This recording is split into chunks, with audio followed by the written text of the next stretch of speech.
Kung may sakit ka sa balikat, pakinggan mo muna ito bago magpa-opera. Noong 2018, nagsagawa sila ng eksperimento sa mahigit 300 taong may sakit sa balikat. Isang grupo ang totoong inoperahan, subacromial decompression. Pero yung isa pang grupo, pinasok din sa operating room. Pinatulog, hiniwa ang balat, pero sa loob, wala talagang ginawa, parang palabas lang. Ano ang naging resulta? Pagkalipas ng ilang buwan, pareho lang ang naging pagbuti ng dalawang grupo. Yung totoong inoperahan at yung kunwari lang na inoperahan. Isipin mo, dumaan ka pa sa operasyon pero pareho lang pala ang resulta kung hindi ka inoperahan. At ito ang mahalaga.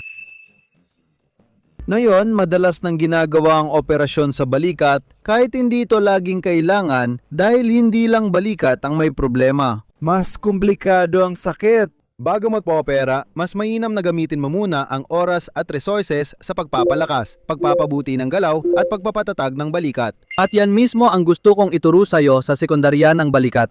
Mula Abril 20 hanggang 26, libre at live. Matutunan mo ang pinakamahusay na ehersisyo at tips para gumaan ang pananakit at gumanda ang buhay mo. Kung interesado ka, pindutin lang ang pangalan ng channel ko. Dito sa ibaba, sunod sa link na makikita sa profile ko. At sa huli, ilagay mo ang email mo.